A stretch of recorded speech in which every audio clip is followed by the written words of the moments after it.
Hello বন্ধুরা, কল্পনা করুন এক রহস্যময় ছায়া যা এক সময় কাঁপিয়ে দিয়েছিল হোয়াইট হাউস থেকে শুরু করে ক্রেমলিন পর্যন্ত, যাকে আমেরিকার রাষ্ট্রপতি নিক্সন রাগের মাথায় বলেছিল যে ডাইনি। আর ভারতের অটল বিহারী বাজপেয়ী তাকে তুলনা করেছিলেন দশভুজা দেবী দুর্গার সঙ্গে। তিনি এমন এক নারী যিনি কেবল ম্যাপের উপর একটা পেন্সিলের এরকম দাগ টেনে একটা নতুন দেশের জন্ম দিয়েছিলেন, কিন্তু সেই দাগের আড়ালে লুকিয়ে ছিল এক গভীর ষড়যন্ত্র, যুদ্ধের লেলিহান শিখা আর অসীম এক সাহসের গল্প। আজ আমরা ভারতের সবচেয়ে রহস্যময়, শক্তিশালী এবং বিতর্কিত প্রধানমন্ত্রী, ভারতের তৃতীয় প্রধানমন্ত্রী ইন্দিরা গান্ধীর জীবনের সেই অধ্যায় খুলব, যা শুনলে আপনি হতবাক হবেন, আপনার গায়ের লোম খাড়া দিয়ে উঠবে। তো তৈরি তো চলুন শুরু করি আজকের আমাদের এই প্রধানমন্ত্রী সিরিজের তৃতীয় প্রধানমন্ত্রী ভারতের ইন্দিরা গান্ধী। সালটা 1966। ভারতের মসনদে অর্থাৎ প্রধানমন্ত্রী হলেন এক শান্তশিষ্ট লাজুক নারী। কংগ্রেসের দাপটে বুড়ো নেতারা হাসাহাসি করে তাকে নাম দিলেন গুগি গুড়িয়া, অর্থাৎ বোবা পুতুল।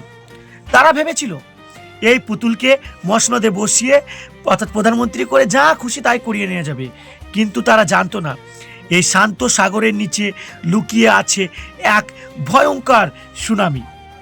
1969 সালে যখন মাঝরাতে সারা দেশ ঘুমাচ্ছিল, ইন্দিরা তখন চাললেন এক ঐতিহাসিক চাল। নিজের দলের বিরুদ্ধে বিদ্রোহ ঘোষণা করলেন তিনি এবং কংগ্রেসকে দুটুকরো করে দিলেন। পুরা খাওয়া নেতারা একদম ছিটকে পড়লেন রাজনীতির মাঠ থেকে। বিশ্ব দেখল এক নতুন ইন্দিরাকে, যিনি দাবা খেলতে বসেন না, বরং দাবার বোর্ডকেই উল্টে দিতে জানেন।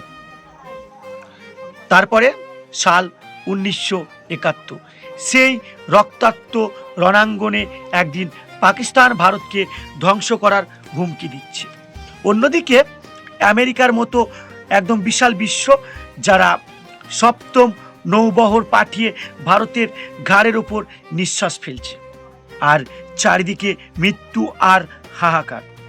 সাধারণ কেউ হলে হয়তো ভয় পেত, কিন্তু ইন্দিরা, তিনি ছিলেন হিমালয়ের মতো অটল। গোপনে রাশিয়ার সাথে প্রতিরক্ষা চুক্তি করে তিনি আমেরিকাকে চেকমেট করে দিলেন। মাত্র 13 দিনের যুদ্ধে 93,000 পাকিস্তানি সৈন্যকে হাঁটু গেড়ে ভারতের কাছে আত্মসমর্পণ করতে বাধ্য করলেন তিনি। পৃথিবীর মানচিত্রে বদলে গেল। জন্ম নিল এক নতুন দেশ, যার 1971 সালে বাংলাদেশ। ইন্দিরা বুঝিয়ে দিল ভারত আর কারো ধমক চমক খাবে না। এই জয় কেবল যুদ্ধের নয়, এই জয় ছিল এক নারীর অদম্য জেদের জয়। তবে ইন্দিরা গান্ধী শুধু ম্যাপ বদলাননি, তিনি ভারতের হাতে তুলে দিয়েছিলেন মহাশক্তিধর একটি অস্ত্র। 1974 সালে রাজস্থানের পোখরান মরুভূমি, বিশ্ব গুণাক্ষরেও জানতে পারেনি সেখানে কি ঘটছে। গোপনে পরিচালিত হলো মিশন স্মাইলিং বুদ্ধা। হঠাৎ মরুভূমির বুক চিরে আকাশচুম্বী ধোঁয়া। প্রথমে পরমাণু পরীক্ষা, বিশ্ব থমকে গেল ভারতের এই যে পরীক্ষা দেখে। আমেরিকার গোয়েন্দা CIA তাকে নস্যি দিয়ে, নাকে একদম নস্যি দিয়ে ভারত হয়ে উঠল পারমাণবিক শক্তিধরের অধিকারীর প্রথম ধাপ। এই সাহসের রোমাঞ্চ কি আপনার নাড়া দেয় না বন্ধু? তিনি কেবল ভারতের প্রধানমন্ত্রী ছিলেন না, তিনি ছিলেন ছায়াময় স্থাপিত্ব। এ তো গেল তার অর্জন করা কথাবার্তা, কিন্তু প্রত্যেকটি মহাকাব্যের একটা ট্র্যাজেডি তো থাকে। তারপরে সাল 1975, এলাহাবাদ হাইকোর্ট তার নির্বাচন পুরোপুরি বাতিল করে দিল। তার গদি টলমলাতে শুরু করলো। শত্রুরা ইন্দিরাকে ঘিরে ধরল। ঠিক সেই মুহূর্তে ইন্দিরা নিলেন ইতিহাসের সবচেয়ে বড় বিতর্কিত সিদ্ধান্ত, এমার্জেন্সি বা জরুরি অবস্থা। রাতারাতি একদম রাতারাতি বিরোধী নেতাদের একদম সব জেলে পুরে দেওয়া হলো, সংবাদপত্রের কলম থমকে গেল। 21 মাস দেশ চলল একনায়কতন্ত্রের ইশারায়। তবে ইন্দিরা কেন এমন করেছিল, এটা একটা প্রশ্ন থেকে যায়। নিছক ক্ষমতা বাঁচাতে নাকি ভারতের শৃঙ্খলা ফেরাতে? এই রহস্য আজও কিন্তু আমাদের সকলের কাছে ধোঁয়াশা হয়ে আছে।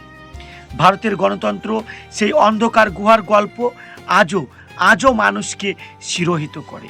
তারপরে সাল 1948, স্বর্ণ মন্দিরের অপারেশন ব্লু স্টার, এক কঠিন সিদ্ধান্ত যা তার নিজের মৃত্যুর পরোয়ানা লিখে দিয়েছিল।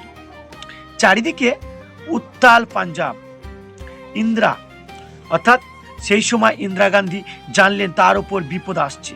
মৃত্যুর মাত্র একদিন আগে তিনি জনসভায় বললেন, আমার শরীরের শেষ রক্তবিন্দু যদি দেশের কাজে লাগে তবে আমি গর্বিত। 31 অক্টোবর সকালে নিজ দেহরক্ষী বেয়ন্ত সিং ও সাতওয়ান্ত সিং দের গুলিতে ঝাঁঝরা হয়ে গেল তার বুক। কিন্তু এই মৃত্যুর পিছনে কি বড় কোনো আন্তর্জাতিক ষড়যন্ত্র ছিল, নাকি এটা ছিল কেবলই এক নিয়তির খেলা? তার মৃত্যুতে ভারতের এক অধ্যায়ের অবসান হলো। বন্ধুরা, ইন্দিরা গান্ধীর জীবনের ঘটনা কোনো সিনেমার চেয়ে কম নয়, যেখানে রয়েছে সাহস, ষড়যন্ত্র, রক্ত আর বিজয়। তিনি এমন এক নেত্রী ছিলেন যাকে যে কেউ ঘৃণা করতে পারে, যে কেউ ভালোবাসতে পারে, কিন্তু তাকে কেউ এড়িয়ে যেতে পারবেন না। আপনাদের কি মনে হয়, ইন্দিরা গান্ধী কি সত্যি আয়রন লেডি ছিলেন, নাকি ইতিহাসের এক রহস্যময় ট্র্যাজেডি? কমেন্টে অবশ্যই জানান। দেখা হচ্ছে পরের এপিসোড অর্থাৎ পরবর্তী প্রধানমন্ত্রীদের নিয়ে। ততক্ষণ সঙ্গে থাকুন, পাশে থাকুন এবং আমাদের ভিডিওটা যদি ভালো লেগে থাকে বেশি বেশি শেয়ার করুন। ভালো থাকবেন, সুস্থ থাকবেন। দেখা হবে পরবর্তী অন্য কোনো ভিডিওতে। জয় হিন্দ।